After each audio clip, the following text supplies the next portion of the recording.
Hi friends, I'm Kintal Vinay Kumar, studying B.Pharmacy first year in Maharaja College of Pharmacy. Today I gave a seminar on the topic disorders of GIT. Only I will discuss about two disorders, jaundice and diarrhea.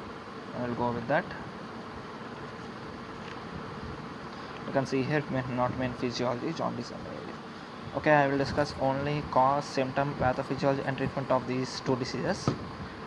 We will go with first jaundice, mainly jaundice. It is derived from the French word jaune, which means yellow. Mainly, it's caused by bilirubin in the body. That means which was produced by liver. Bile. You can see here causes. Jaundice is caused by a building up of bilirubin, a waste material in the blood, and inflamed liver or obstructed bile duct can lead to jaundice. Whenever the liver is inflamed, overflow of bile may take place.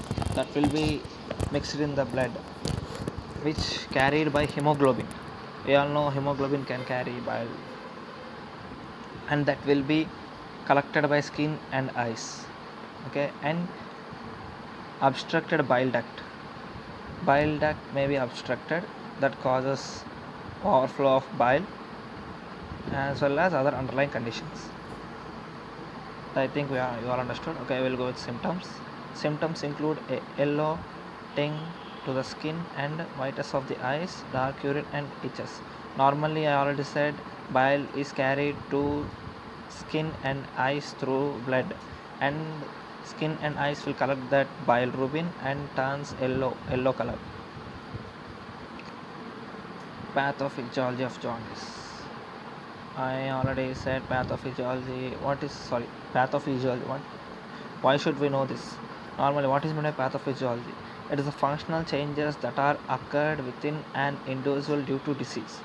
It is the functional changes that are occurred within an individual due to disease. Jaundice is a disease, so we should know the pathophysiology of the jaundice. Okay, we will go with this. Jaundice results high level of bilirubin in the blood. Whenever bilirubin content increases in the blood, that leads to jaundice. Bilirubin is the normal breakdown product from the catabolism of heme. I already said. When you all know RBC lifespan 120 days. Old RBC, that means old RBC contain more amount of bilirubin that was destructed by the spleen, at the spleen, and heme will be released into the blood, that means plasma, and that will carry bilirubin. Heme undergoes catabolism to release bilirubin. See, heme, and this is formed from the destruction of RBC cells.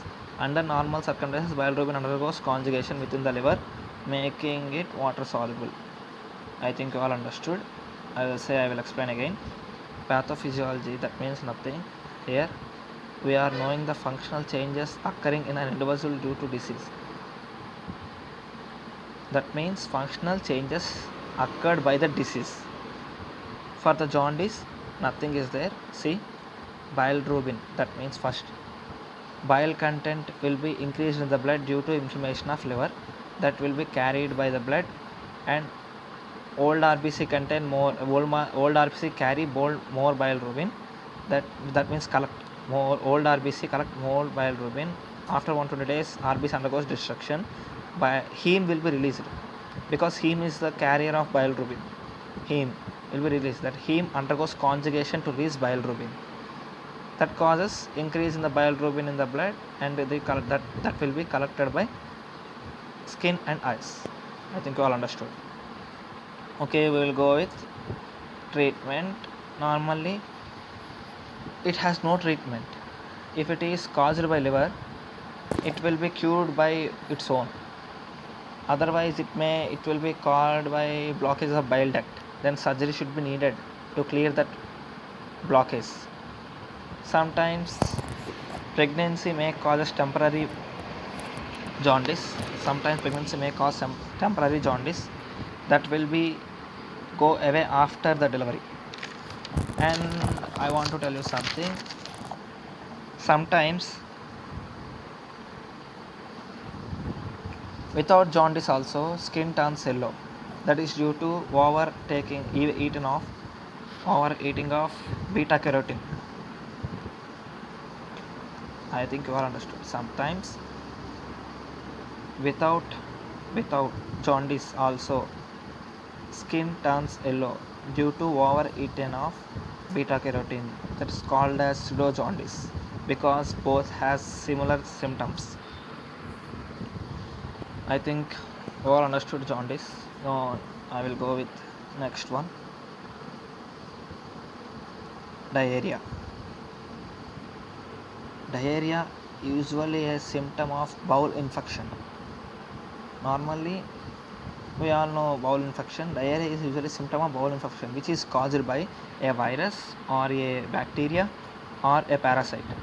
That means virus may cause diarrhea, bacteria may cause diarrhea, and parasite may cause diarrhea. Virus such as like norovirus, rotavirus causes diarrhea. Bacteria such as campylobacteria, clostridium difficile, or E. coli, Escherichia coli, and some parasites like giardiasis, such as Giardia intestinal parasite that cause giardiasis. I think you all understood. May cause virus caused by virus or a bacterial parasite. We will go with symptoms. Sign and symptoms associated with the diarrhea may include loose watery stool or abdominal cramps, abdominal pain, fever, blood in the stool, mucus in the stool, bloating, and nausea.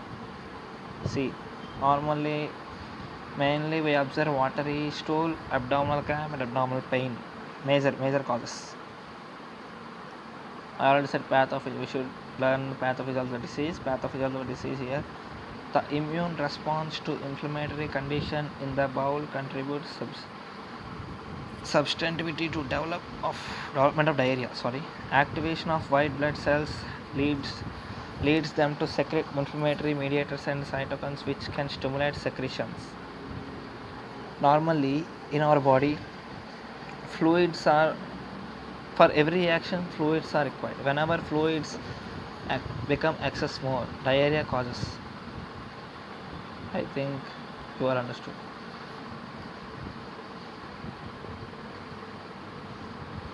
We will go with treatment.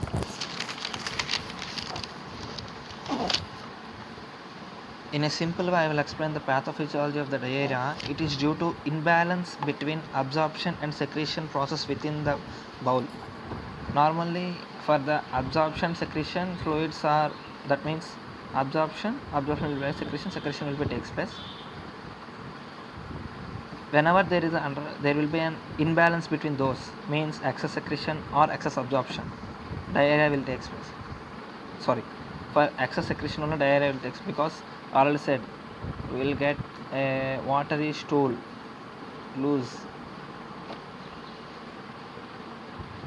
That means for the diarrhea, in a simple way you can explain pathophysiology. That means it is due to imbalance between absorption and secretion process within the bowel. I think you are understood. Now we'll go with the treatment. To help you copy with your signs and symptoms until diarrhea goes away. Treatment we can take this. Try to drink plenty of water. Clear liquids include juices. Avoid caffeine and alcohol. Add semi-solid and low fiber food gradually as your bowel movement returns to normal. Low fibered foods we should take when we suffered with diarrhea.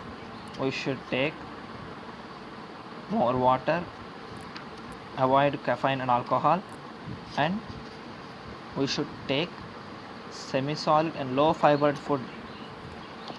I think you all understood about jaundice and diarrhea. Diarrhea, we can see the image here, causes abdominal pain and cramping, urgent need to have a bowel movement, fever and hot chill, loosey stool, watery consistency. Okay, I think you all understood.